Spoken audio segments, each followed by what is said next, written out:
Pugmark মানে থাবা, বাঘের পায়ের ছাপ। নামটাতেই বেশ একটা থ্রিল আছে, কি বলো? Tree house the pugmark. রোমাঞ্চে ভরপুর রণথম্বোরে এই রিসর্টই ছিল আমাদের 2 রাতের বনবাসের ঠিকানা। আজকের ভিডিওটা সেই অভিজ্ঞতা নিয়ে। তোমরা রণথম্বোরে এলে কোথায় থাকবে, কত খরচ, এখানে খাওয়া দাওয়ার কেমন বন্দোবস্ত, সঙ্গে আর কি কি আছে, সব নিয়েই রাজপুতানা সিরিজের এই পর্ব।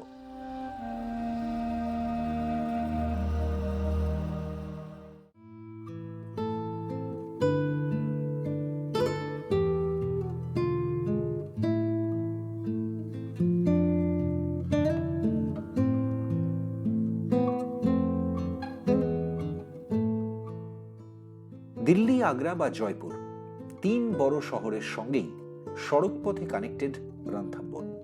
আর কলকাতা থেকে ট্রেনে আসতে চাইলে বিকল্প বেশি নেই।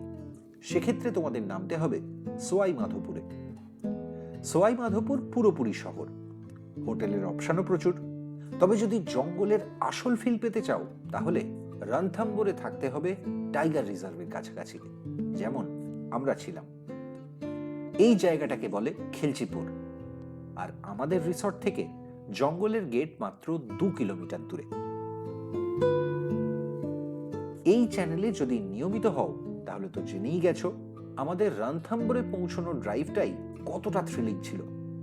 ভিডিওটা না দেখে থাকলে লিংক ডেসক্রিপশনে দিয়ে দিলাম, এই ভিডিওর পর দেখে নিও।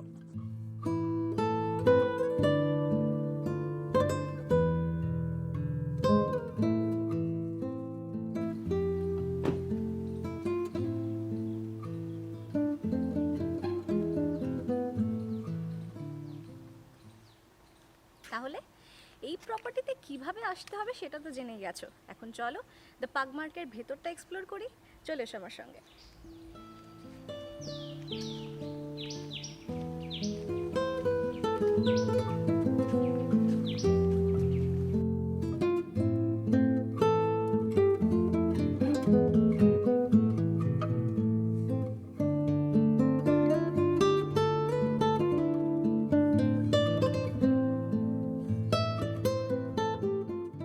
শুরুতেই বলে রাখি, এটা কিন্তু কোনো স্পন্সর্ড ভিডিও নয়। আমাদের অভিজ্ঞতাই এই ভিডিওয় তুলে ধরছি, যাতে রণথম্বোরে এলে তোমরাও সেভাবে প্ল্যান করতে পারো। আর হ্যাঁ, এখানে কিন্তু বাজেট হোটেল আশা করো না। কম বেশি সব রিসর্টের ভাড়াই 4,500 টাকা থেকে শুরু, হোমস্টে হাতে গোনা। বর্ষার সময়টুকু ছাড়া সারা বছরই সিজন, প্রচুর বিদেশি টুরিস্ট আসে। তাই সাফারি আর হোটেল দুটোই আগে ভাগে অনলাইনে বুক করে এসো। ট্রি হাউস দ্য পাগমার্কের অফিসিয়াল ওয়েবসাইটের লিংক আর যোগাযোগের নাম্বার ভিডিওর ডেসক্রিপশনে দিয়ে দিলাম। রিসেপশন থেকে কয়েক পা এগোলেই এখানে রয়েছে দুর্দান্ত একটা পুল। তোমরা যদি উইন্টারের দিকে বা অক্টোবর নভেম্বর এরকম সময় রণথম্বোরে আসো তাহলে সকালের সাফারি আর দুপুরের সাফারির মাঝখানে একটা বেশ 3-4 ঘন্টার সময় থাকে। সেই সময় এই পুলটা কিন্তু একটা রিল্যাক্স করার জন্য দুর্দান্ত অপশন। আর তুমি যদি সামারে আসো রণথম্বোরে তাহলে সন্ধেবেলা, মানে একটা টায়ারিং হেকটিক সাফারি ডে কাটানোর পর সন্ধেবেলা এখানে বেশ আরাম করে চিল করতে পারো। আর এই পুলের পাশেই কিন্তু একটা আয়ুর্বেদিক স্পাও আছে। ট্রি হাউস দ্য পাগমার্ক প্রপার্টির ভেতরেই এই আয়ুর্বেদ সেন্টারটা রয়েছে। অবভিয়াসলি এটাও একটা নতুন এক্সপিরিয়েন্স, সো চেক দ্যাট।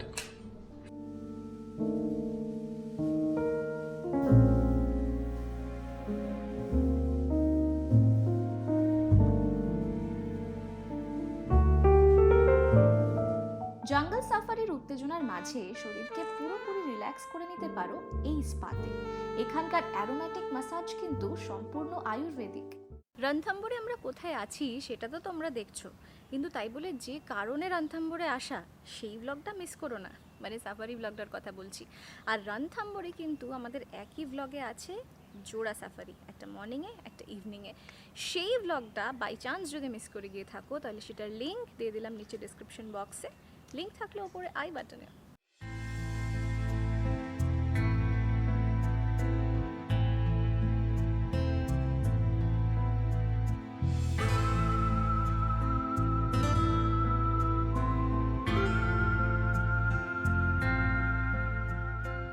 বেড়াতে এসে খাওয়া দাওয়া জব্বর না হলে মজাটাই মাটি। রেস্তোরাঁ হোক বা রুম সার্ভিস, পাগমার্কের ভোজ কিন্তু রীতিমতো রাজকীয়। নিরামিষে এখানকার রাজস্থানি থালি আর মারওয়াড়ি পদের প্রচুর খ্যাতি, আর আমিষে ইন্ডিয়ান, চাইনিজ, কন্টিনেন্টাল মিলিয়ে প্রচুর ডিশ। তবে আমরা সাজেস্ট করব তোমরা অবশ্যই ট্রাই করো এখানকার লাল মাছ। রেস্তোরাঁর পাশেই লন, সন্ধেবেলা এখানেই বনফায়ার আর বারবিকিউয়ের ব্যবস্থা থাকে। সঙ্গে ডিজে নয়, থাকে রাজস্থানি ফোক, তবে তার জন্য খরচটা আলাদা। রণথম্বরে তোমরা যদি স্টে করো তাহলে কিন্তু যে প্রপার্টিতে থাকবে সেখানে খাওয়া দাওয়া করাটাই রেকমেন্ডেড, কারণ এখানে অপশনস আর কিছু নেই খুব একটা। খুব বেশি অপশনস নেই। অপশনস প্রচুর আছে সবাই মাধবপুরে, অনেকে কিন্তু সেটাও চুজ করেন সবাই মাধবপুরে থেকে রণথম্বরে সাফারি করা, সেক্ষেত্রে অপশনস বেড়ে যায়। সেক্ষেত্রে আবার অন্য একটা ব্যাপার আছে, এই যে এত সহজে আমাদের ফরেস্টের গাড়ি পিক করছে, ওখানে আবার সেটা কিন্তু চার্জেবল হয়ে যায়। এখানে প্রপার্টির মধ্যেই বাকি সারাদিনের ইয়েস, অ্যাক্টিভিটি। বিষয় অ্যাক্টিভিটিগুলো রাখা হলো। অ্যান্ড আই থিঙ্ক অনেক প্রপার্টি যেভাবে ডিজাইনড,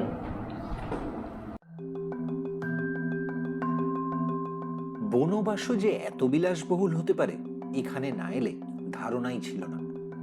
বিন্ধ্য আর আরাবল্লীর কোলে রুক্ষ জঙ্গল দিয়ে ঘেরা রণথম্বর, আর সেই থিমেই এই প্রপার্টি। জঙ্গলের ফিলটা পুরোপুরি বজায় রেখে। রণথম্বরে সারাদিন যে ছবিটা দেখা যায়, সন্ধ্যের পর কিন্তু একদম ডিফারেন্ট ছবি। একেবারে নির্ঝুম, শান্ত, প্রায় আওয়াজ নেই, শুধু ঝিঝির ডাক আর জঙ্গলের আওয়াজ ছাড়া। আর এই প্রপার্টিটা, অর্থাৎ আমরা যেখানে রয়েছি, ট্রি হাউস দ্য পাগমার্ক, এখানে ঘুরতে ঘুরতে অনেক কিছু জিনিস খুব এমফাসাইজ করে ওনারা সাজিয়ে রেখেছেন, আর কিছু কিছু জিনিস কেউ না বললেও তোমরা বুঝতে পারবে। যেমন দেখো, এই যে দেওয়ালটার পাশ দিয়ে আমি হাঁটছি, তার কতটা সেটা শক্তপোক্ত, আর তার উপরে কতটা উঁচু পর্যন্ত ফেন্সিং করা সেটা খেয়াল রাখো।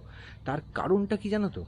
এখানে কিন্তু ওই যে বলছিলাম সন্ধ্যের পর খুব থ্রিলিং, যে কারণেই লোকে রণথম্বর আসে, এখানে কিন্তু প্রচুর জন্তু জানোয়ার বেরিয়ে পড়ে। মানে তার মধ্যে চিতাবাঘ আছে, কখনো সখনো বাঘ বেরোয়, হায়না আছে, এবং সেই জন্য সন্ধ্যের পর যে প্রপার্টিতেই তুমি থাকো না কেন, সেখান থেকে পায়ে হেঁটেও বাইরে বেরোনো বা রোম করা সেটা কিন্তু একেবারেই রেকমেন্ডেড নয়।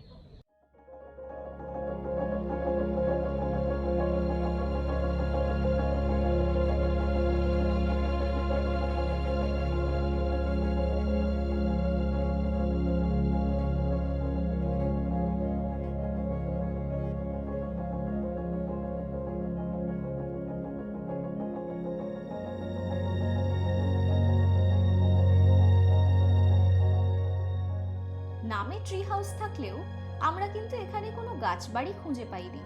তবে এখানকার সব কটেজই লাক্সারি কটেজ।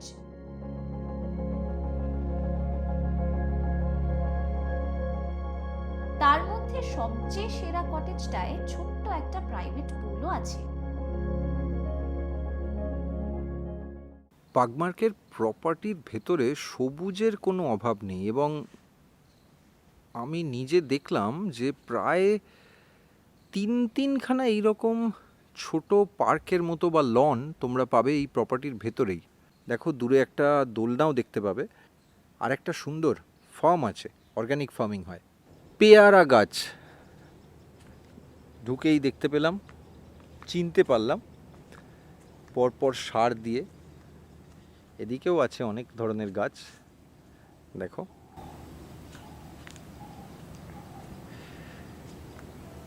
দূরে যে ডাকটা ভেসে আসছে ওটা কিন্তু তিতিরের ডাক। এই পুরো জোনটায় ফার্মিং হয়, আর সেটা কিন্তু দেখার মতো। পুরো ওদিকটা কমপ্লিট শুধু ফার্মিং।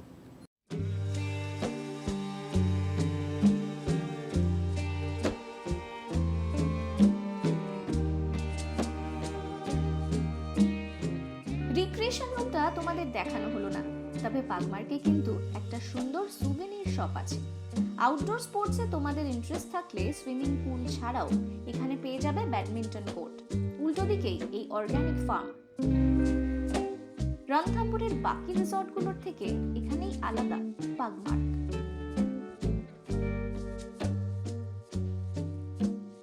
ফুল সিজনাল ফল কিংবা শাকসবজি সবই কিন্তু এখানে অর্গানিক ফার্মিং হয়, এবং সেটা তোমরা পাগমার্কে এলেই দেখতে পাবে।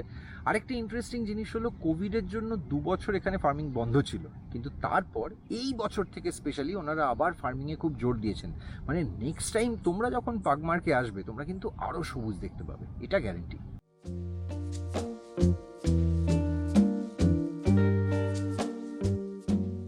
তোমরা যদি একই দিনে রণথম্বোরে সকাল বিকেল জঙ্গল সাফারি করো তাহলে একটাই সাজেশন, লাঞ্চটা একটু হালকা রেখো। যেমন আজ আমরা নিয়েছি chicken pasta with white sauce. এই প্রিপারেশনটাও দারুণ।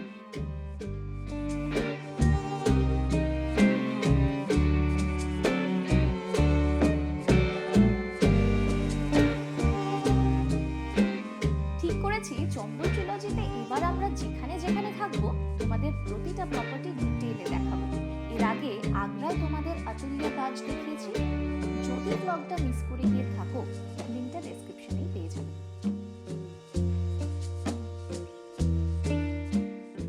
চলে এসো, এবার চট করে রুমটা একটু দেখে নাও।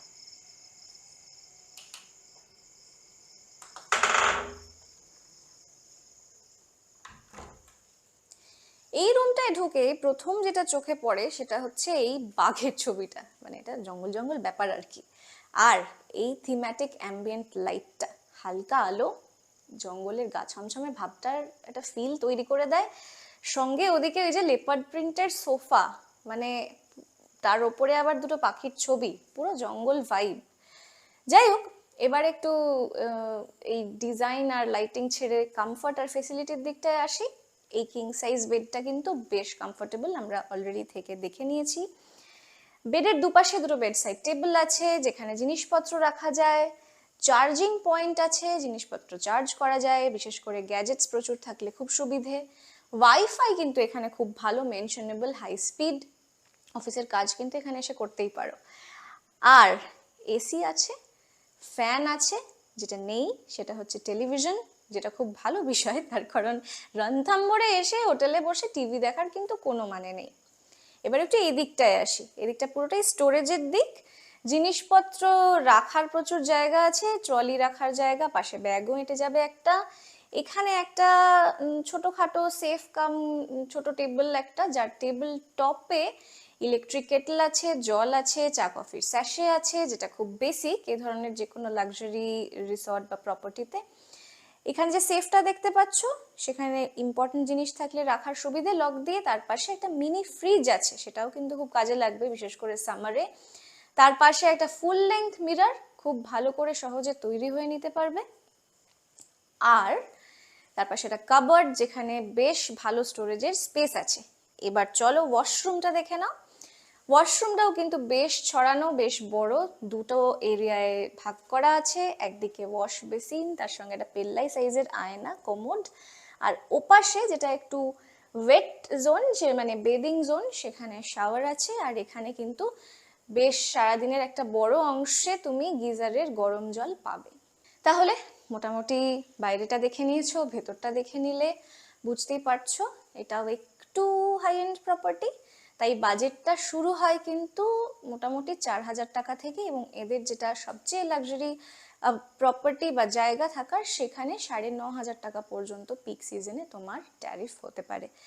আর বুকিংয়ের সমস্ত ডিটেল, কার সঙ্গে সরাসরি যোগাযোগ করতে পারো সেই কন্ট্যাক্ট নাম্বারটা আমরা নিচে ডিসক্রিপশনে দিয়ে দেবো, এবং বুক করতে পারো তোমরা কিন্তু অনলাইনেও।